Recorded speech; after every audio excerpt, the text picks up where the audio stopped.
आधी रात का समय था। रोज़ की तरह एक बुजुर्ग शराब के नशे में अपने घर की तरफ जाने वाली गली से झूमता हुआ जा रहा था।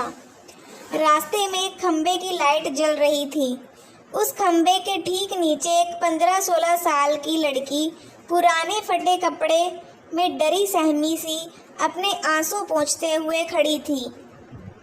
जैसे ही उस बुजुर्ग की नज़र उस लड़की पर पड़ी, वह रुक सा गया।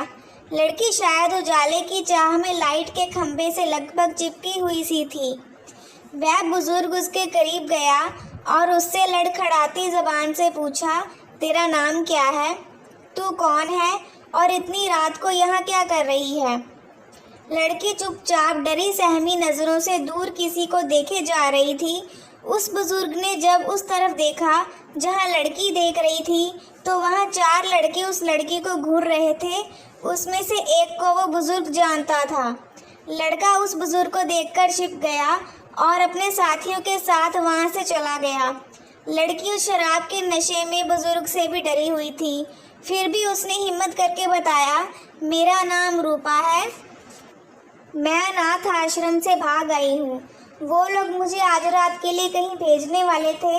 दबी जुबान से बड़ी मुश्किल से वो कह पाई, बुजुर्ग क्या बात करती है, तो अब कहाँ जाएगी? लड़की, नहीं मालूम बुजुर्ग, मेरे घर चलेगी।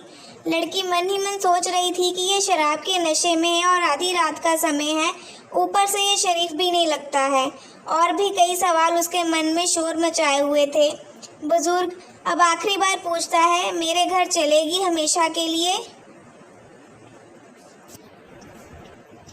बदनसीबी को अपना मुकद्दर बांध बैठी गहरे धूप अंधेरे में घबराई हुई सब कुछ भगवान के भरोसे छोड़कर लड़की ने दबी कुचली जबान से कहा, जी हाँ। उस बुजुर्ग ने झट से लड़की का हाथ कसकर पकड़ा और तेज कदमों से लगभग उसे घसीटते हुए अपने घर की तरफ बढ़ चला। वो नशे में इतना धुत था कि अच्छे से चल नहीं पा रहा था।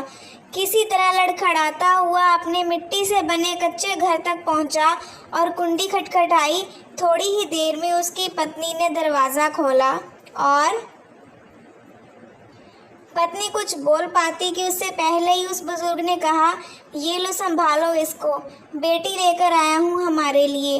अब हम बांझ नहीं कहलाएंगे, आज से हम भी औलाद वाले हो गए।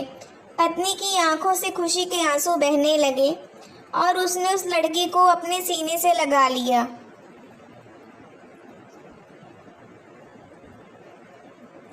ऐसी नई नई कहानियाँ सुनने के लिए हमारे चैनल को सब्सक्राइब करें। Thank you.